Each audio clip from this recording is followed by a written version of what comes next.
Beyond the scale, the true impact of exercise. Are you all set with your Lululemon workout gear and a new pair of sneakers? New year, new you.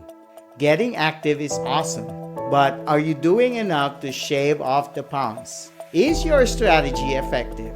Or are you unknowingly sabotaging your own weight loss journey? Let's find out.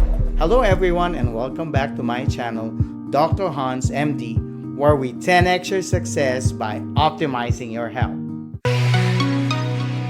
Are you ready to shed the holiday pounds?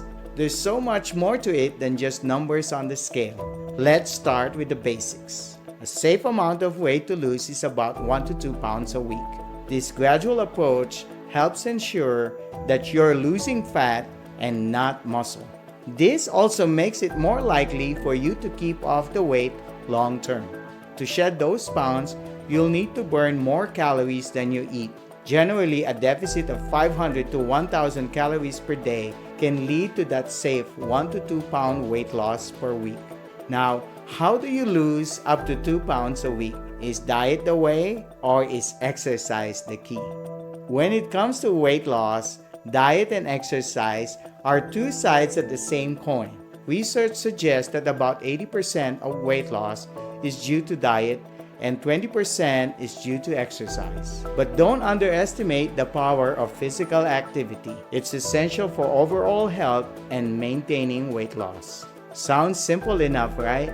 Then why are people so quick to abandon their New Year's resolutions? Are you one of those who decides to just hang up their sneakers and promise to do better the next year?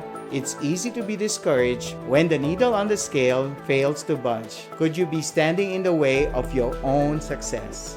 Let's investigate how. Reason number 1, notice how after a gym session, you might take the elevator instead of the stairs. After working out, some people may unconsciously compensate by being less active throughout the day, in effect canceling the calorie deficit created by exercise. This is called compensatory behavior, our body's sneaky way of balancing out that gym time. Apart from our regular workouts, we must keep moving throughout the day. Sitting or lying down for prolonged periods during waking hours has been linked to shorter lifespans and a range of medical issues. Get up for about 5 minutes every hour if possible.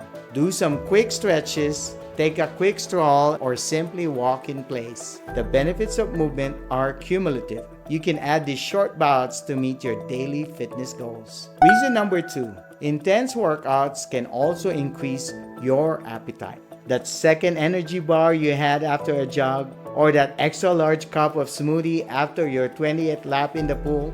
Physical exertion often leads to increased calorie intake that can offset the calories burned during exercise. This is another example of compensatory behavior. It's a common pitfall, underestimating how much we eat. Keeping a food journal can be an eye-opener and help you stay on track. Too much of a good thing may be hurting you. Even healthy food can tip you over the scale. So, be mindful of the portions. Reason number 3, have you heard of metabolic adaptation? This is what happens to the body when it becomes so used to a certain activity that it becomes very efficient at using the energy. As a result, the same exercise burns less calories over time. To outsmart the body, we must keep it guessing. Mix up your workouts, change the intensity, and vary the duration. This will help you continue to see the results and prevent plateaus. But let's not forget that exercise isn't just about weight loss. Exercise is a key player in a healthy, vibrant life. Here are a few of its benefits.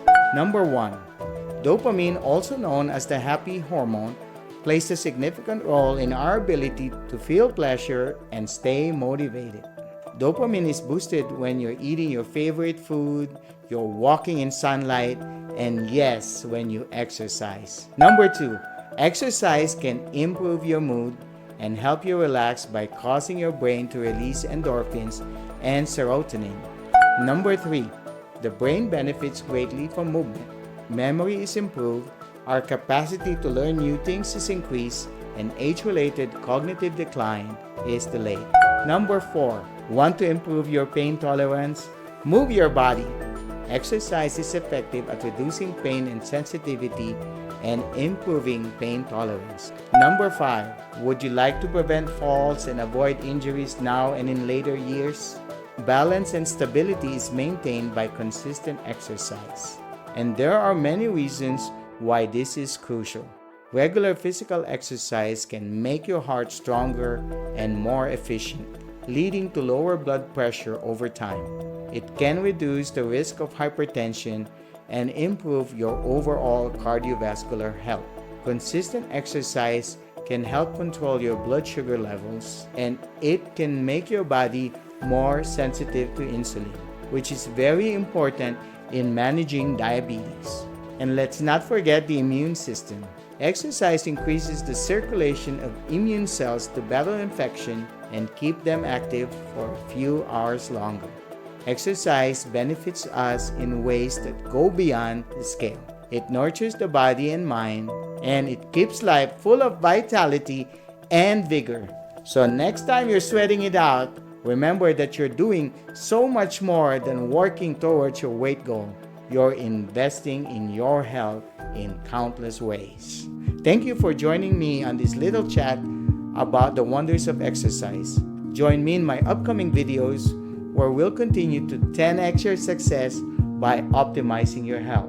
Remember, physical activity is a true elixir, so keep moving.